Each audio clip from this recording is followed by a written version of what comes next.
서울 한남동 윤석열 대통령 관저 앞에서 진행 중인 탄핵 찬반 집회는 밤샘 농성으로 이어졌습니다. 특히 윤 대통령 체포영장 집행 가능성에 긴장감도 고조되고 있습니다. 현장 취재기자 연결합니다. 양동훈 기자. 네, 서울 한남동 대통령 관저 앞에 나와 있습니다. 네, 지금 눈도 내리고 있는 모습인데 찬반 양측 아직도 밤샘 집회를 이어가고 있는 거죠?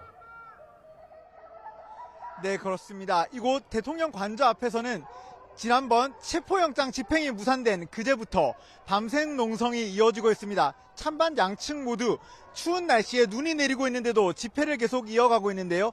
뒤에 보시는 것처럼 추위를 피하기 위해서 소리를 지르거나 노래를 부르고 체조를 하는 등 다양한 모습도 볼 수 있었습니다.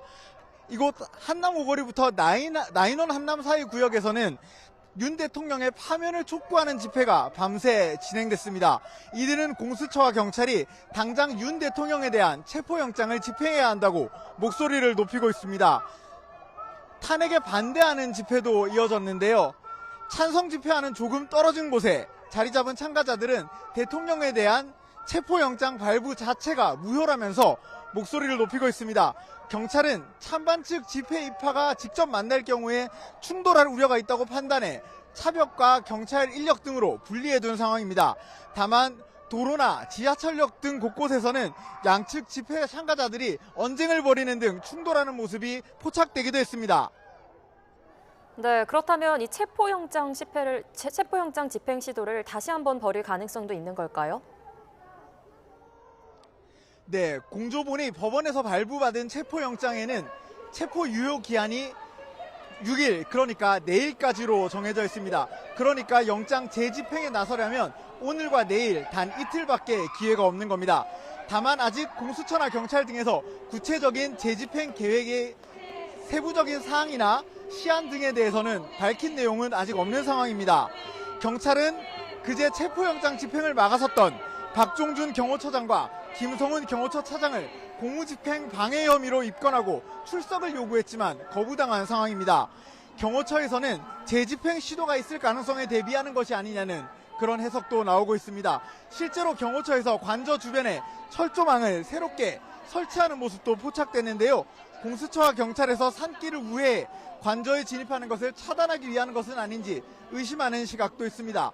이미 지난 1차 집행 시도에서 공조본과 경호처 간 몸싸움까지도 벌어졌던 것으로 전해졌는데요. 영장 재집행 시도가 있게 되면 더욱 강한 충돌이 벌어질 우려도 있어 관저 주변 긴장감도 더욱 커지고 있습니다. 지금까지 서울 한남동 대통령 관저 앞에서 YTN 양동훈입니다. 이런 가운데 대통령 경호처가 윤석열 대통령에 대한 체포영장 집행을 막기 위해 관저 외곽 경비를 담당하는 군인들까지 동원했다는 주장이 제기돼 논란이 이어지고 있습니다. 경호처는 사실이 아니라는 입장이지만 국방부는 윤 대통령 체포 저지에 군인들을 동원하지 말라고 경호처에 재차 요청했습니다. 홍선기 기자입니다.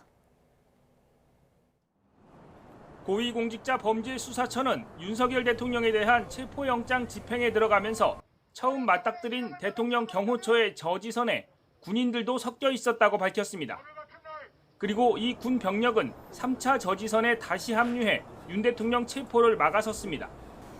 공수처는 이 군인들이 대통령 관저 외곽 경비를 담당하는 55 경비단 소속이라고 설명했습니다.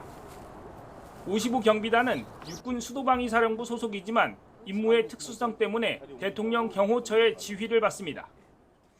윤석열 대통령은 대통령이 아닙니다. 어떻게 내란 수괴가 계속 그 안에서 경호처와 군 병력을 이용해서 자기에게 체포영장 들어오는 것을 막고 있단 말입니까? 참으로 나쁜 사람입니다. 경호처는 55 경비단을 동원했다는 주장은 사실이 아니라고 부인했습니다. 그러나 불법 비상계엄에 앞장섰던 군이 내란 우두머리 보호에도 나섰다는 비판까지 제기되자 국방부가 직접 해명에 나섰습니다. 김선호 국방장관 대행이 미리 대통령 체포영장 저지에 군 병력을 동원하지 말라는 입장을 경호처에 전달했다는 겁니다. 또 55 경비단장에게 영장 집행 과정에서 경찰과 물리적으로 충돌하는 일이 있어서는 안 된다는 지침을 별도로 내렸다고 설명했습니다. 그러면서 지원된 경비부대를 임무에 부합하도록 운영하라고 다시 한번 경호처에 요청했다고 밝혔습니다. 국방부는 그러나 55경비단이 실제로 동원됐는지에 대해서는 언급하지 않고 있어서 관련된 논란은 당분간 이어질 것으로 보입니다. 경찰 특별수사단은 55경비단장에게 참고인 신분으로 출석을 요구한 상태입니다. YTN 홍성기입니다.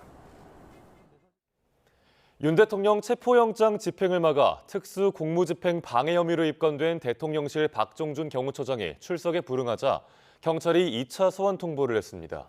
박종준 경호처장뿐만 아니라 체포영장 집행을 막은 경호처 직원들에 대한 형사처벌 가능성도 제기됩니다. 정현우 기자입니다.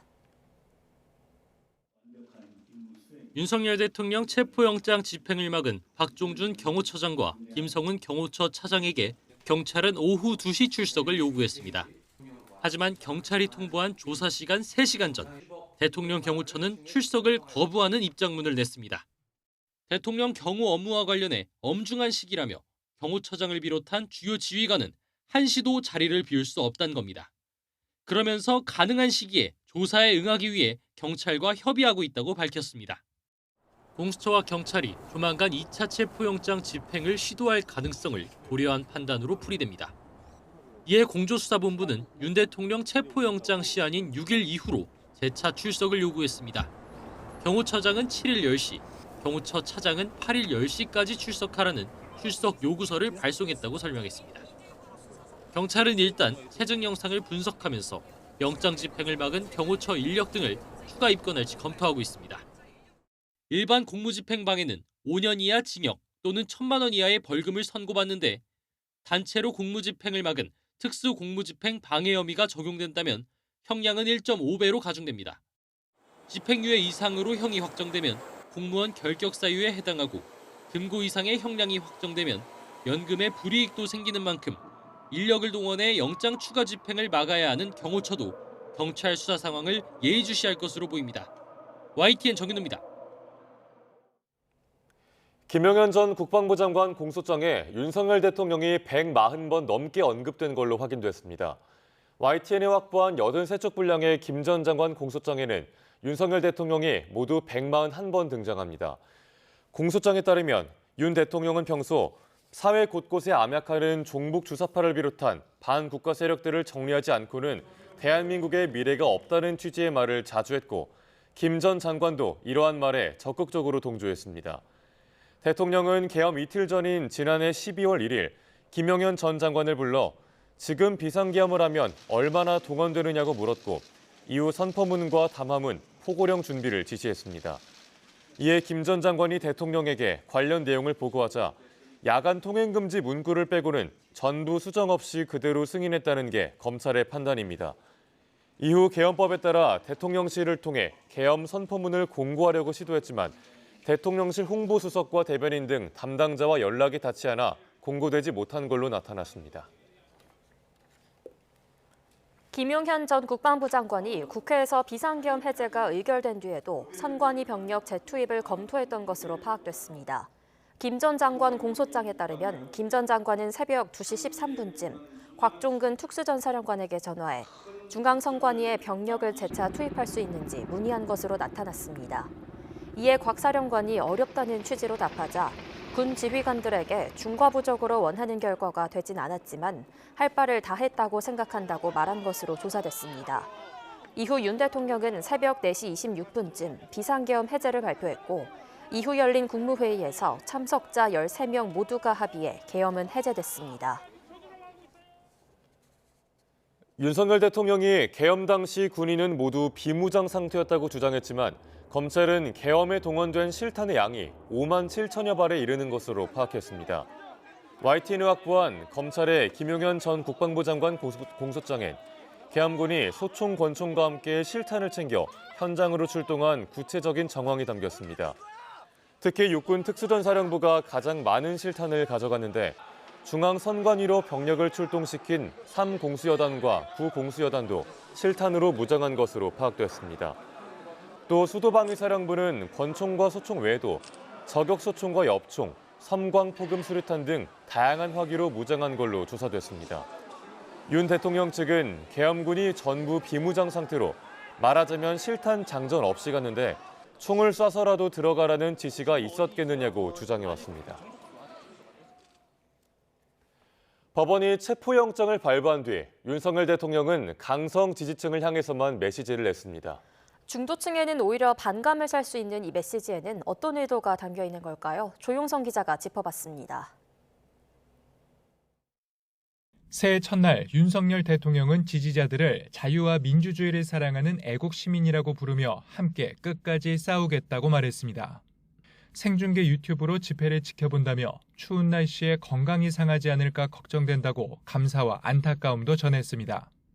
체포영장이 발부된 이후 철야 집회를 이어가는 지지자들에게 자필 사인이 담긴 메시지를 종이로 인쇄해 인편으로 전달한 겁니다. 앞서 담화로 국민 전체를 향해 메시지를 낸 것과 차이를 보입니다. 저는 마지막 순간까지 국민 여러분과 함께 싸우겠습니다. 8년 전 박근혜 전 대통령이 탄핵 소추로 권한 행사가 정지된 뒤 보수 유튜브 채널을 통해 입장을 낸 것보다 더 직접적으로 강성 지지층에게 손을 내민 것입니다. 이 같은 소통 방식은 체포영장 집행을 지지층이 결집해 막아주길 바라는 것이란 해석이 나옵니다.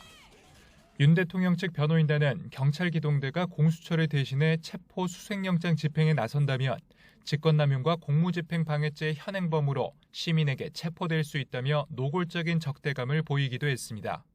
또 박근혜 전 대통령 때 지지층이 분열하면서 탄핵 심판과 수사에 속도가 붙었던 점을 경계했다는 분석도 나옵니다. 윤 대통령 측은 인신구속을 피해 공수처의 수사 속도는 최대한 늦추고 탄핵 심판에 집중하며 분위기 반전을 시도하겠다는 전략을 세운 것으로 보입니다. 탄핵 심판 피청구인으로서 대통령의 기본적인 입장 이런 부분들이 설명이 좀 되어야 하는 것이 우선이다. 다만 검사 출신 대통령으로서 교묘하게 법망을 피해간다는 비판도 제기되는 만큼 법적 대응 논리를 정비하는 대로 수사기관에 자진 출석해 정면 돌파를 선택할 수 있다는 관측도 나옵니다. YTN 조용성입니다. 초유의 현직 대통령 체포 시도가 무산된 다음 날, 여야는 주말에도 나란히 비상의원총회를 소집하며 여론전에 힘을 쏟았습니다. 여야 모두 공수처를 향해 압박 수위를 높였는데 국민의힘은 무리한 영장 집행을 당장 멈추라고 촉구했고 민주당은 공수처가 조직의 명운을 걸고 영장 재집행에 나서라고 강조했습니다. 박정현 기자입니다. 국민의힘은 내란죄 수사권이 없는 공수처가 무리한 대통령 체포를 시도하고 있다며 불법적 영장 집행을 즉각 중단하라는 입장문을 발표했습니다. 공수처의 존재 이유를 과시하려는 속내 아니냐며 정치적 행태를 멈추고 당장 사건에서 손을 떼라고 촉구했습니다. 최상병 사건 하나도 제대로 수사하지 못하면서 어떻게 내란죄를 수사하겠다는 겁니까? 마치 멸치가 고래를 삼키겠다며 달려드는 격입니다.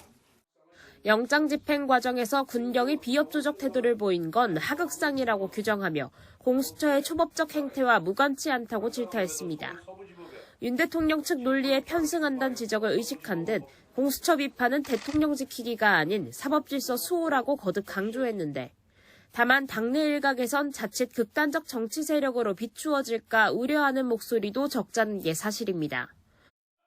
반면 민주당은 공수처가 즉시 영장 재집행에 나서야 한다며 재차 압박에 나섰습니다.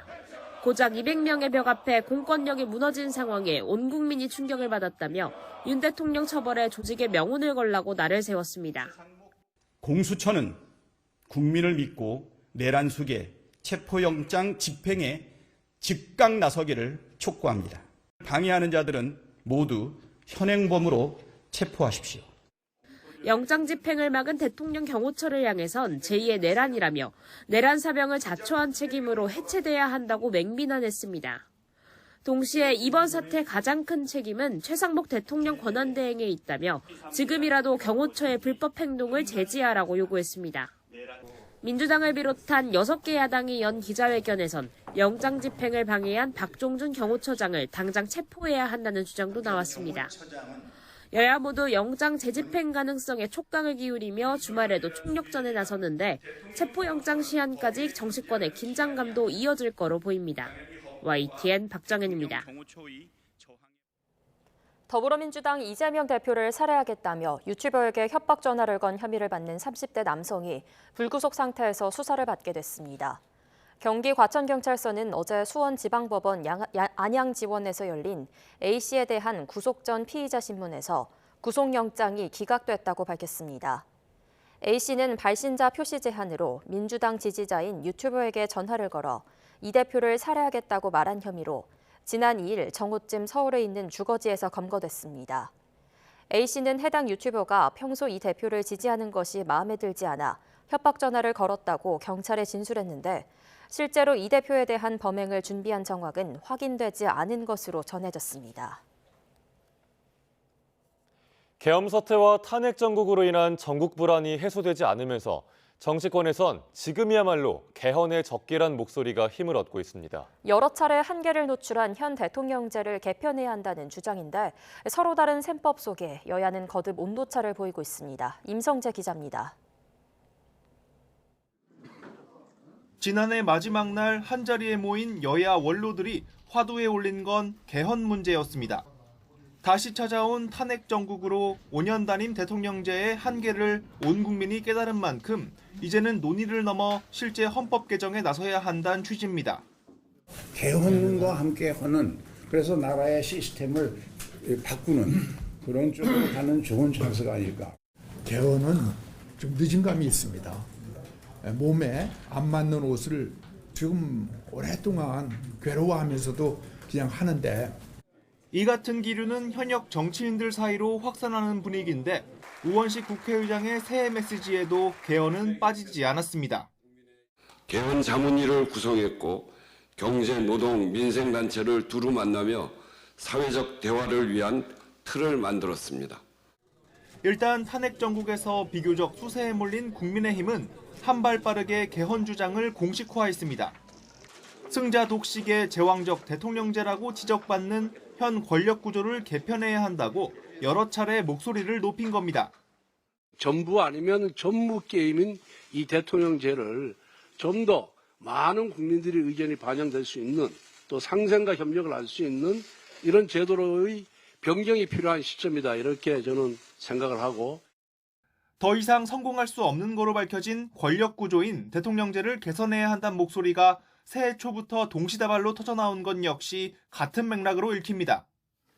다만 국회 절대다수 의석으로 사실상 개헌의 열쇠를 쥔 민주당과 유력 대권주자인 이재명 대표는 신중한 태도를 유지하고 있습니다. 지금은 개헌보단 첫째도 둘째도 탄핵 심판과 헌정질서 회복을 먼저 생각해야 할 때란 주장입니다. 임기 단축 개헌은 지금 고려할 때가 아닙니다. 대한민국의 최대 리스크가 대통령 자신이 됐기 때문에 최대한 빠른 시간 내에 자진 사퇴 아니면 탄핵을 해야 됩니다. 개헌 논의 과정에서 불거질 수 있는 탄핵 지연 가능성과 이슈 분산을 사전에 차단하려는 의도란 분석도 나오는데 일각에선 개헌의 개짜라도 꺼내는 쪽은 내란 동조 세력이란 날선 반응도 나옵니다.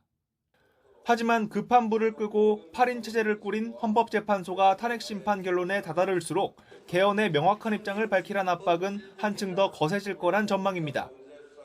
앞서 지난 대선 당시 이 대표는 4년 중임제 개헌을 주장했습니다. 시민사회와 학계에서도 권력이 집중된 현 대통령제를 이번엔 고쳐야 한다는 공감대가 적지 않은 게 사실입니다. 결국 정치권에 나서야 한다는 지적인데 실제로 개헌 논의가 구체화한다면 이 개헌 시기와 방식을 둘러싼 이견을 어떻게 좁히느냐가 관건이 될 것으로 보입니다. YTN 임성재입니다.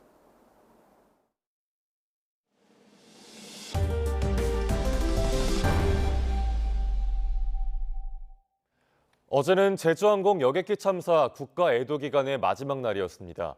많은 추모객이 참사 현장을 찾아 유가족과 슬픔을 함께했는데요. 애도 기간은 끝났지만 분향소 운영을 비롯한 전국적인 추모의 물결은 계속 이어질 전망입니다. 김근우 기자가 보도합니다. 무안국제공항 1층에 마련된 합동분향소. 전국에서 온 추모객들로 긴 줄이 늘어섰습니다. 손에는 국화를 들고 애통한 표정으로 영정을 보며 유가족과 슬픔을 같이 합니다. 공항 계단은 어느새 추모 메시지가 적힌 메모지 수백 장으로 뒤덮였습니다. 제주항공 여객기 참사가 일어난 지 일주일째이자 국가 애도 기간의 마지막 날. 공항 곳곳에 쌓인 유족과 희생자들의 깊은 아픔을 수많은 시민이 함께 달랬습니다. 아무래도 자녀가 있고 가족이 있다 보니 남일 같지가 않더라고요. 그래서 참 희생되신 분들, 그 유가족분들의 그 찢어지는 마음이 어떨까, 그런 마음 이제 계속 가지고 있었고, 일상을 잃은 유가족들의 손과 발이 돼주는 건 각지에서 온 자원봉사자들입니다. 마치 내일처럼 며칠째 공항에 살다시피 하며 유족들을 도왔습니다. 음식부터 생필품까지 전하며 지칠 때도 있지만 유족들을 마주할 때면 그저 미안한 마음뿐입니다. 마음은 한 가지죠. 그분들의 위로. 제가 국민의 한 사람으로서 될 수 있다면 그게 고마운 것 같아요. 안타까운 참사 소식에 연말연시도 있고 유가족과 함께하려 찾아온 시민들. 국가 애도 기간이 끝나더라도 희생자가 집중된 광주 전남 지역에서는 별도 종료 기간 없이 분향소를 열고 전국에서 이어지는 추모객을 맞을 계획입니다. YTN 김근우입니다. 최상목 대통령 권한대행은 국가 애도 기간이 끝나도 각 지역에서 자율적으로 합동분향소를 연장 운영할 것이라 밝혔습니다. 일주일 늘어난 사고 동일기종 특별점검에선 정비 분야를 집중 점검하겠다고 말했습니다. 박희재 기자입니다. 국가 애도 기간 마지막 날, 최상목 대통령 권한대행은 전국 합동분향소에 수십만 명이 오갔다며 아픔을 함께한 국민께 감사하다는 뜻을 전했습니다. 이어 애도 기간이 끝나도 광주, 전남을 중심으로 합동분향소 운영을 연장하고 다른 지역도 자율적으로 연장할 방침이라고 밝혔습니다. 광주, 전남 지역을 중심으로 합동분향소 운영을 연장하기로 했으며 다른 지자체에서도 조문객 방문 추이, 지역 여건에 따라 연장 운영을 자율적으로 결정할 예정입니다. 생업을 멈춘 유가족 지원도 계속됐습니다. 희생자가 가입했던 이동통신요금과 해지위약금 등은 전액 면제하고 희생자 가구의 인터넷 요금은 2달 동안 면제하도록 했습니다. 연말인 만큼 부가가치세도 빠르게 환급할 수 있도록 조치했습니다. 또 국토교통부에는 유가족의 뜻을 최대한 반영해 희생자들을 함께 위로할 수 있는 합동위령제 등의 방안을 마련해달라고 당부했습니다. 이와 함께 오는 10일까지로 연장된 사고기종 특별점검에선 정비 분야를 집중적으로 살필 방침입니다. 정비 시간, 숙련, 정비 인력 등 항공기 안전과 직결되는 정비 분야를 집중 점검키로 했습니다.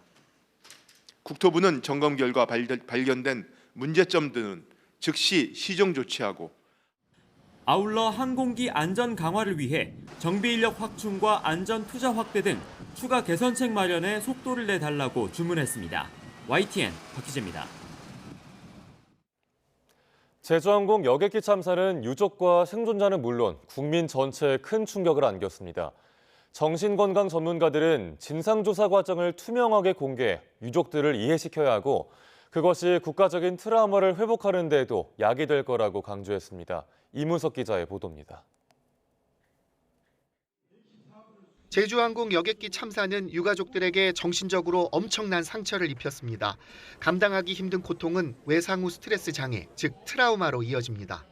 언론이나 SNS 등으로 사고를 접한 시민들 역시 심리적으로 큰 충격을 받았습니다. 우리는 그리 멀지 않은 과거에 이런 국가적 트라우마를 경험했습니다. 2014년 세월호 참사와 2022년 이태원 참사입니다. 안타깝게 두 사건 모두 사고 원인과 진상 규명이 늦어진 공통점이 있습니다. 이는 유가족은 물론이고 사회 전체의 트라우마 회복을 더디게 만든 요인이었습니다. 재난 정신건강 전문가는 이번엔 달라야 한다고 지적했습니다. 사고 원인 규명 과정을 투명하게 공개해서 유가족들이 수긍할 수 있도록 하는 게 트라우마 회복의 첫 단추라고 말했습니다. 그냥 하루아침에 가족을 이룬 거니까 사실 그 자체도 받아들이기 어려운데 이런 사고와 관련된 어떤 이런 설명에 있어서 그걸 도저히 뭔가 받아들이기 어려운 불투명한 부분이 있으면 더더군다나 그런 부분을 수용하기가 굉장히 어려워지거든요. 그러면서 진상조사 초기부터 유가족을 주도적으로 참여시키는 방안을 언급했습니다. 또한 이를 통해 유족과 생존자 등 재난 당사자가 충격을 극복해가는 모습을 지켜볼 때 국민의 트라우마도 치유될 수 있다고 강조했습니다. YTN 이문석입니다. 제주항공 여객기 참사 희생자와 유족을 모욕하고 가짜뉴스를 퍼뜨리는 악성 온라인 게시글에 대해 경찰이 수사에 착수했습니다. 정부도 명백한 범죄 행위라고 지적하며 경찰에 빠른 수사를 요청했습니다. 신기혜 기자가 보도합니다. 의사들만 이용할 수 있는 온라인 커뮤니티에 올라온 글입니다. 제주항공 참사 희생자의 자녀가 의사 국가고시를 준비하고 있다는 기사를 공유했는데 희생자와 유족을 조롱하는 댓글이 줄줄이 달렸습니다. 소방관이 참사 현장에서 구조 작업을 하다가 순직했다는 허위 영상물도 유튜브에 게시됐는데 소방청은 순직한 소방공무원은 없다며 공지글까지 올렸습니다. 이렇게 온라인상에 올라온 제주항공 참사 관련 허위, 악성글은 현재까지 86건에 달하는 것으로 파악됐습니다. 경찰은 이들 게시글에 대해 입건 전 조사에 들어갔습니다. 우선 게시자를 특정하는 작업을 하고 있는데 글 5건에 대해서는 압수영장이 집행됐고 44건은 영장 발부를 기다리고 있습니다. 나머지 37건은 검찰, 커뮤니티 운영 사업자 등과 함께 자료 확보 방법을 협의하고 있습니다. 정부도 경찰에 신속한 수사를 요청했습니다. 희생자와 유가족의 명예를 훼손하고 모욕하는 행위는 명백한 범죄 행위입니다. 경찰청 등에서는 보다 신속하고 강력하게 대응해 주시기 바랍니다. 앞서 유가족 대표단은 희생자와 유가족을 대상으로 하는 악성 게시글 처벌을 촉구하며 고소장을 접수했습니다. 경찰은 유가족 고소장을 비롯해 무안국제공항 현장에 있는 신고센터와 온라인으로 들어온 모든 신고, 제보를 면밀히 검토하고 있다고 밝혔습니다. YTN 신기혜입니다.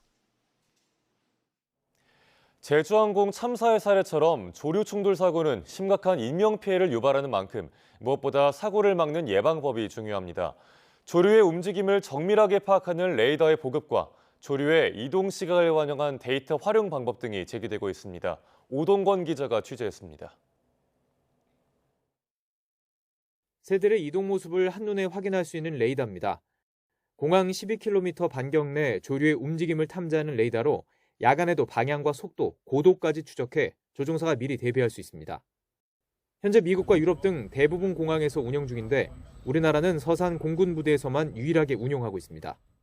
각 기지별로 약 10건에서 20건 정도의 조류 충돌이 발생하고 합니다. 하지만 서산 공군기지에는 타 기지에 비해서 조류가 수만 배, 적어도 동계에는 30만 마리가 서식을 하고 있는데 어떤 해는 조류 충돌이 한 건도 발생하지 않을 정도로 전국 15개 공항 중 조류 탐지 레이더가 설치된 곳은 한 곳도 없고 그나마 이착륙 직전 새떼 유무를 확인하는 정도의 열화상 카메라만 김포, 김해공항 등 3곳에 있습니다.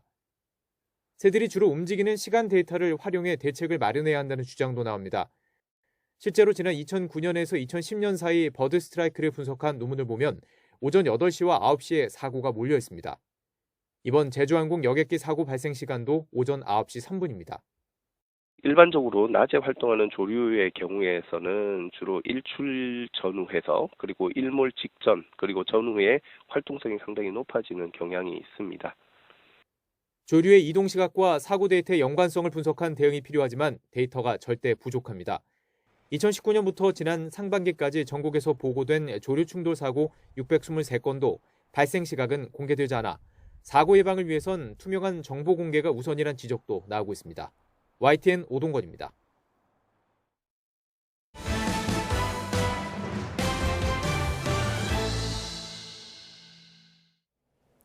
수도권을 중심으로 눈이 시작되면서 경기 북동부와 강원 영서북부를 중심으로 대설주의보가 점차 확대하고 있습니다.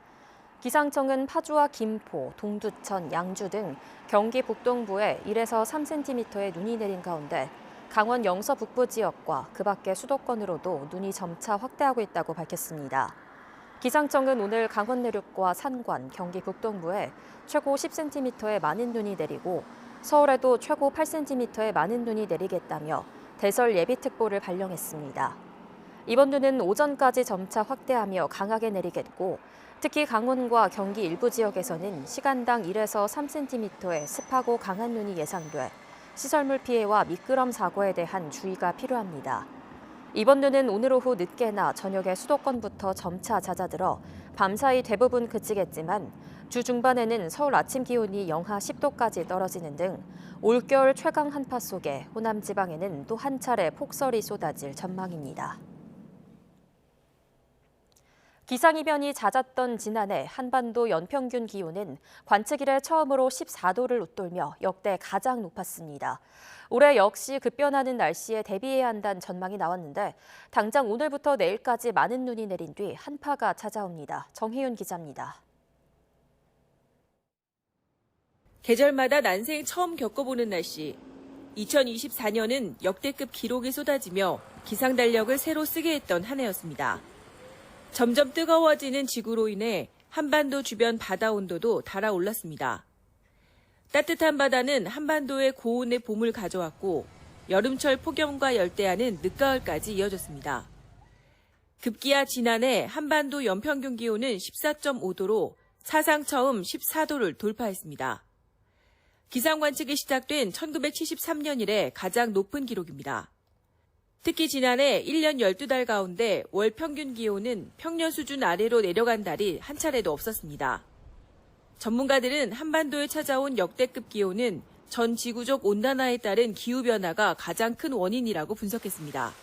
지난해 한반도뿐 아니라 지구 기온도 산업화 이전 대비 1.5도 이상 높은 수준을 기록하며 역대급으로 뜨거웠습니다. 특히 바다 온도도 예년 뜨겁게 유지됐는데 우리나라 주변 바다 온도는 전 세계 평균보다 2.5배 더 높았습니다. 이런 이유로 지난해 우리나라 예측하기 힘든 기상이변이 많이 기록된 것이죠. 이 같은 날씨는 올해도 지속할 가능성이 큽니다. 우선 예년보다 온화한 겨울 날씨 속에 주기적으로 찬 공기가 내려와 기온 변동폭이 크고 날씨 변화 역시 클 것으로 보입니다. 기상청은 휴일인 오늘과 내일 사이 해안과 내륙에 많은 눈이 내리고 주 중반에는 강한 한파가 찾아올 것으로 내다봤습니다.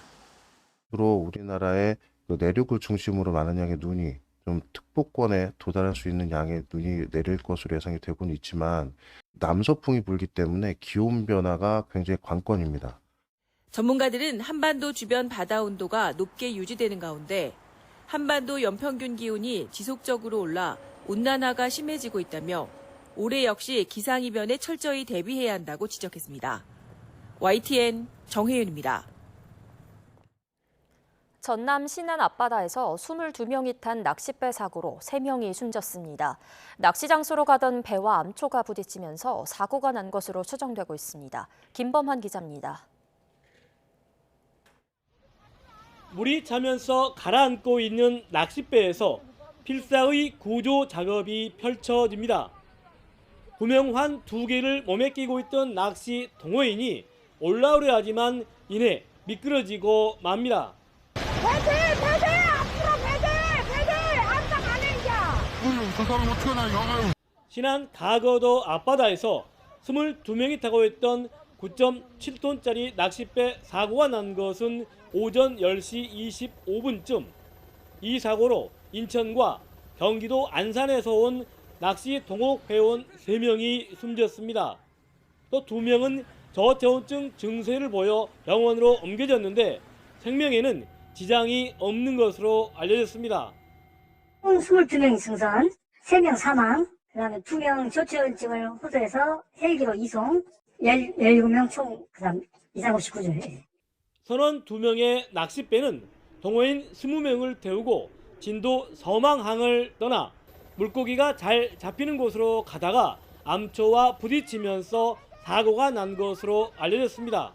암초에 부딪히니까 잡혀되니까 아무래도 배에 손상이 입었을 거 아닙니까? 그래서 이제 물이 들어오면서 아마 조금 시간 지나면 전복될 것 같아요. 파도가 있으니까. 사고 해역에는 초속 10m가 넘는 강한 바람과 함께 파도까지 높게 일고 있었습니다. 목포 해양경찰서는 선장을 상대로 정확한 사고 경위를 조사하고 있습니다. YTN 김범환입니다. 지난달 31일 서울 전통시장에서 차량 돌진 사고를 낸 70대 운전자는 치매 진단을 받고도 10달간 약을 먹지 않은 것으로 나타났습니다. 현행법상 치매는 운전면허 결격 사유에 해당하지만 본인이 병력을 숨기면 사실상 사각지대에 놓이게 돼 대책 마련이 필요합니다. 권민석 기자입니다. 2024년 마지막 날 65살 A씨가 몰던 차량이 서울 목동 깨비시장으로 돌진해 1명이 숨지고 12명이 중경상을 입었습니다. 갑자기 저쪽에서 이르더니 막 난장판이 된 거예요, 순식간에. 아이들이 바닥에 막 나뒹굴고 있고. 목격자들은 A씨가 사고를 낸 사실 자체를 모르는 것 같다고 했는데 실제로 A씨는 2023년 11월 치매 진단을 받고 3개월간 약을 먹은 것으로 파악됐습니다. 하지만 사고를 내기까지 10달간은 가족 권유에도 불구하고 치료를 받거나 치매약을 추가 복용하지 않은 것으로 전해졌습니다. 과거 교통사고 이력이 없던 A씨는 2022년 9월 정상적으로 일종 보통면허를 갱신했습니다.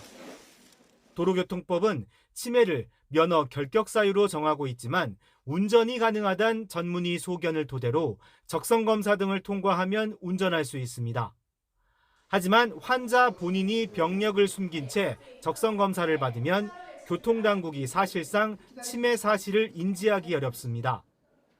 국민건강보험공단이 경찰에 운전 부적격자 정보를 제공하고 있지만 6개월 이상 치료받은 사람 등으로 제한돼 있기 때문입니다. 예방 차원의 치매인지 선별 검사 역시 75세 이상 운전자만 3년 단위로 받고 있습니다. 이 때문에 의사나 가족 등 제3자가 사고 우려가 큰 이들의 수시 적성 검사를 요청할 수 있도록 해야 한다는 주장이 꾸준히 나왔습니다. 제일 좋은 것은 가족이에요. 예를 들어서 이 자식이 부모에 대한 운전이 감각이 떨어진다든지 문제가 있게 되면 이 부분에 대해서 설득을 한다든지 또 근본적으로 운전을 하지 못하게끔 만들어주는 방법이 필요하거든요. 2023년 기준으로 65세 이상 고령 운전자는 474만 7천여 명이고 65세 이상 치매 발병률은 10명 중 1명꼴입니다. 초고령 사회에 진입해 노령의 치매 운전자가 급격히 늘 수 있는 만큼 대책 마련이 시급합니다. YTN 권민석입니다. 도널드 트럼프 미국 대통령 당선인은 관세 폭탄을 포함해 중국에 대한 강경한 입장을 갖고 있습니다. 그런데 차기 트럼프 행정부의 실세로 자리 잡은 일론 머스크 테슬라 최고 경영자는 중국에 대한 생각이 다릅니다. 과연 머스크가 중국인의 대변인이 될 수 있을지 권영희 기자가 짚어봤습니다. 트럼프는 외교안보 라인에 대중국 초강경파 인사들을 집중적으로 배치해 중국 견제 전략을 본격화했습니다. 하지만 머스크는 전기차 사업으로 중국과 밀접한 이해관계를 맺고 있습니다. 상하이에 있는 전기차 조립 공장 기가팩토리는 테슬라 전 세계 생산량의 절반을 차지합니다. 또 이 공장 건설을 위해 중국 정부가 통제하는 은행에서 2조 원 넘는 대출을 받았습니다. 중국 현행법은 공산당이 자국에서 사업하는 기업에 대가로 정보를 요구할 수 있습니다. 차기 정권 실세로 민감한 정보에 접근 가능한 머스크를 이용하고 싶을 수밖에 없습니다. There is more scope for the Chinese government to try to attempt to use Elon Musk as a friendly voice in the Trump administration to moderate the Trump administration's policy towards China. 머스크는 지금까지 중국에 대해 우호적인 입장을 견지해왔습니다. 2021년 공산당 창당 100주년을 기념해 시진핑 국가주석에게 찬사를 보냈습니다. 2023년 친강 중국 외교부장과의 회담에선 미국과 중국의 디커플링에 반대한다고 밝혔습니다. 미국 내에선 머스크가 중국과 깊은 연관이 있다는 사실이 입증되면 머스크의 기밀 접근권을 박탈해야 한다는 주장도 있습니다. 중국 문제가 트럼프와 머스크를 갈라놓을 수도 있다는 전망까지 나옵니다. Elon Musk is wielding a tremendous amount of power right now. I think the big question is whether Donald Trump and Elon Musk, two huge egos, will eventually clash, whether that's over policy or personality. 트럼프 최측근 가운데 유일한 친중 인사인 머스크가 과연 중국의 대변인 역할을 하며 대중국 정책에 영향을 미칠지 주목됩니다. YTN 권영입니다. 테슬라 최고 경영자인 일론 머스크가 극우 성향의 독일 대한당을 지지하며 쓴 기고문을 인공지능 AI로 작성했다는 의혹이 제기됐습니다. 독일 일간 타게스 슈피겔은 현지 시간 4일 독일 대한당만이 독일을 구할 수 있는 이유에 대해 보수 성향 신문에 보낼 칼럼을 AI 챗봇 그록에 요청했더니 머스크의 기고와 구분하기 어려울 정도로 문체와 논증, 구조가 똑같은 텍스트가 나왔다고 보도했습니다. 그록은 머스크가 설립한 스타트업의 인공지능 챗봇입니다. 이 신문은 그록이 생성한 텍스트 역시 머스크의 기고와 마찬가지로 독일은 중요한 시점에 있고 미래는 경제적, 문화적으로 붕괴 직전에 놓여 있다는 문장으로 시작하고 수십 개의 문장이 겹친다고 덧붙였습니다. 러시아는 우크라이나가 미국 에이테크임스 장거리 미사일로 자국 영토 공격을 시도했다며 보복에 나설 거라고 경고했습니다. 러시아 국방부는 현지 시간 4일 우크라이나가 전날 미국이 제공한 에이테크임스 미사일로 접경지 벨고로드주에 공격을 시도했다고 발표했습니다. 국방부는 이 미사일을 방공 시스템이 모두 격추했다면서 서방의 지원을 받은 우크라이나 정권의 이런 행동에 보복할 것이라고 강조했습니다. 러시아 국방부는 전날 에이테크임스 미사일 총 8기와 드론 72대를 격추했으며 우크라이나의 군 비행장과 드론 보관소 등을 공격했다고 주장했습니다. 러시아 국방부는 또 자국군이 우크라이나 동부 루안스크 나디아 마을을 장악했다고 밝혔습니다.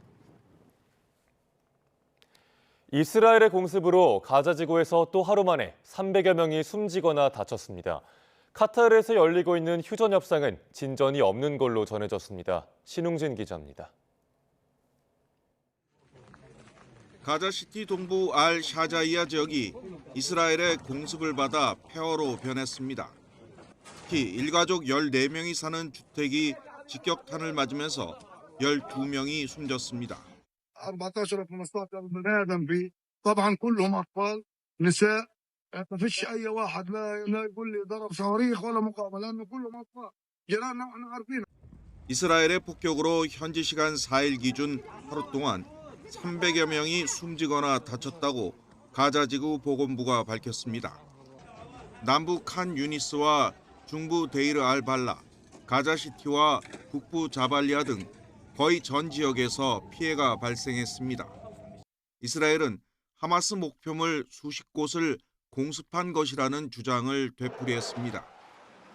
유엔 안전보장이사회는 올해 첫 회의에서 이스라엘의 군사작전이 팔레스타인 의료 시스템을 붕괴 직전으로 몰고 가고 있다고 비판했습니다. 이스라엘이 27개 병원에 136차례 공습했다며 병원 파괴와 의료진 체포를 당장 중단하라고 촉구했습니다. The protection of hospitals during warfare is paramount and must be respected by all sides at all times. 가자지구 누적 사망자는 45,700여 명에 부상자는 11만 명에 육박합니다. 이스라엘과 하마스는 도하에서 휴전 협상을 재개했지만 거의 모든 쟁점에서 이견을 보이며 난항을 거듭하고 있는 것으로 전해졌습니다. YTN 신웅진입니다. 세계 최대 IT 가전 전시회 CES가 이번 주 미국 라스베이거스에서 열립니다. 기업들이 선보일 비장의 기술부터 6년 만에 CES에 돌아온 엔비디아 최고 경영자 젠슨 황까지 올해 CES 관전 포인트를 최하영 기자가 짚어봤습니다.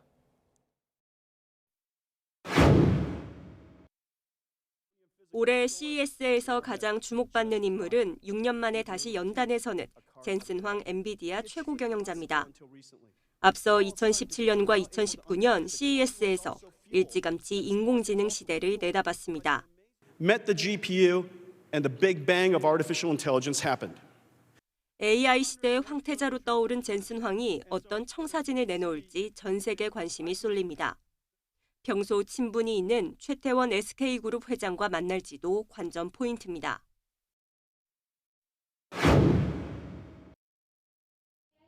올해 CES 화두는 역시나 인공지능입니다. 지난해 보여준 인공지능 기술의 큰 그림이 일상에 어떻게 적용될지가 핵심입니다. 삼성전자와 LG전자는 인공지능 홈을 주제로 신기술을 선보입니다. SK 하이닉스는 지난해 11월 개발을 공식화한 5세대 고대역폭 메모리 16단 제품 샘플을 공개합니다.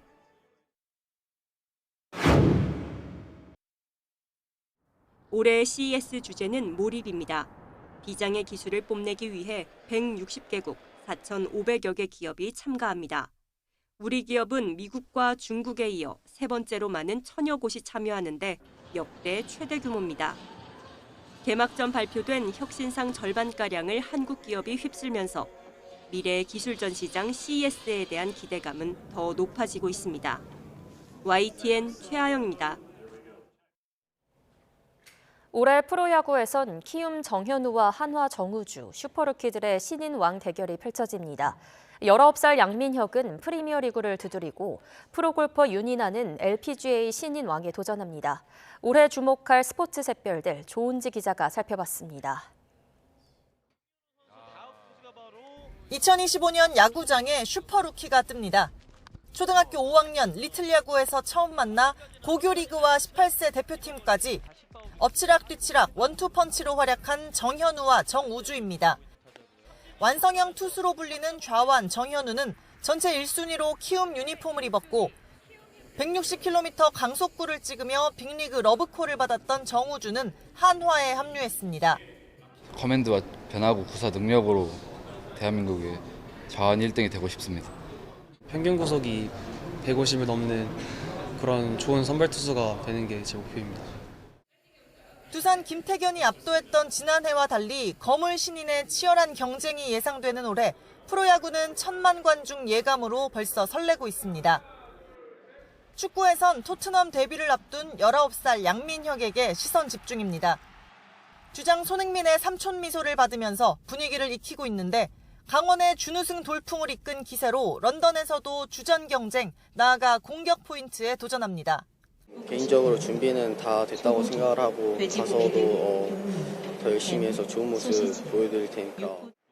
제2의 김민재로 주목받는 차세대 센터백 브렌트퍼드 김지수도 붙박이 출전을 꿈꿉니다.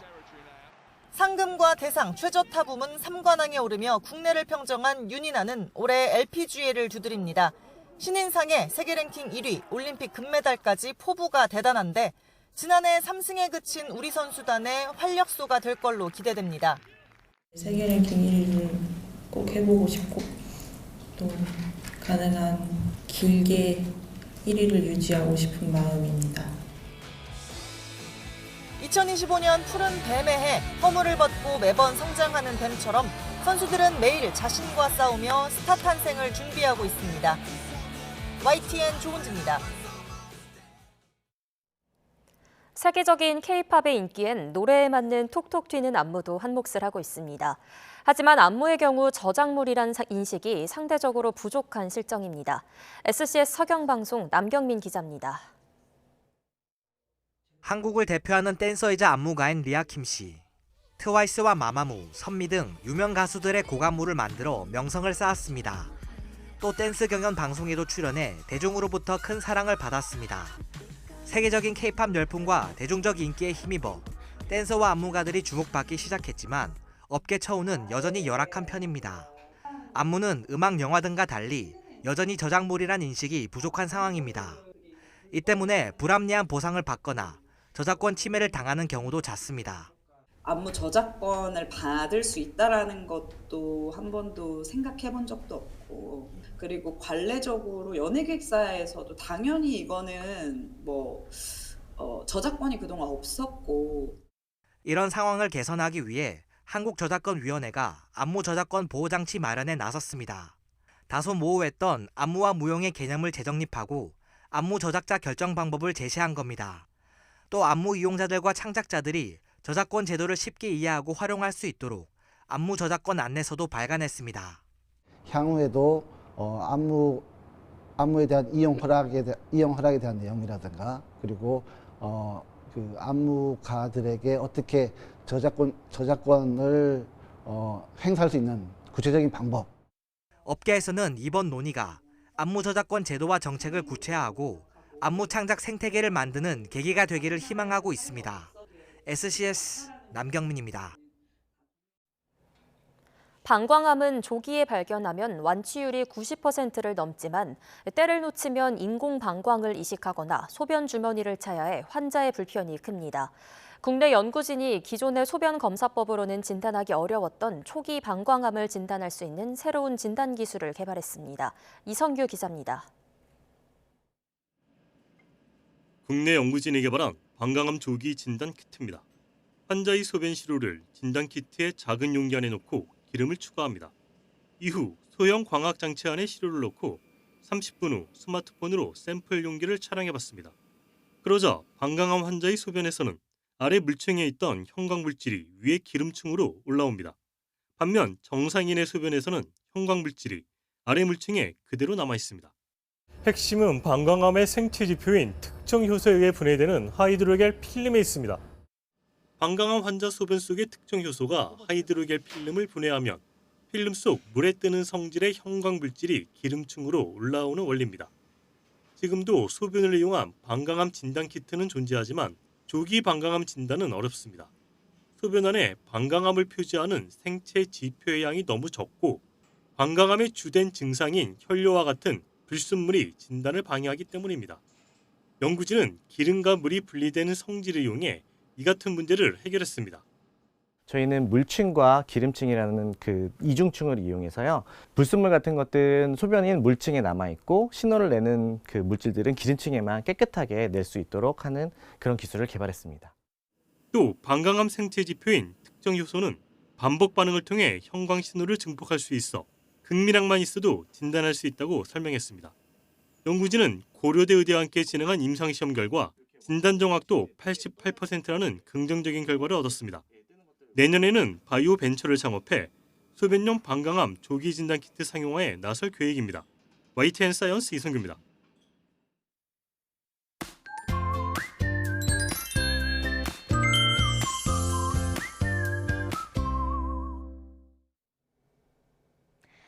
오늘은 절기 소환이지만 추위 걱정 없겠습니다. 다만 추위 대신에 곳곳에 비나 눈이 내리겠는데요.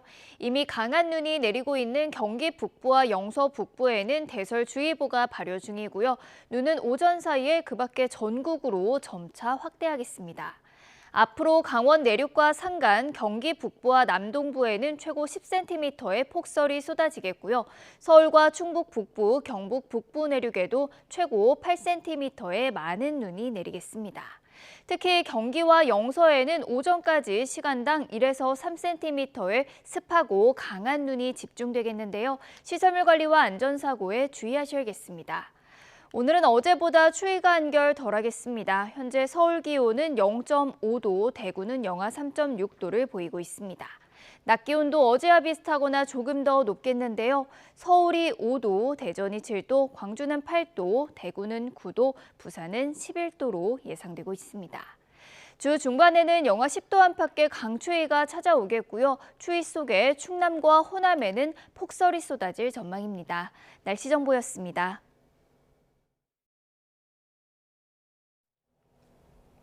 뉴스타트 2부 마칩니다. 잠시 후 3부가 이어집니다. 시청해주신 여러분 고맙습니다.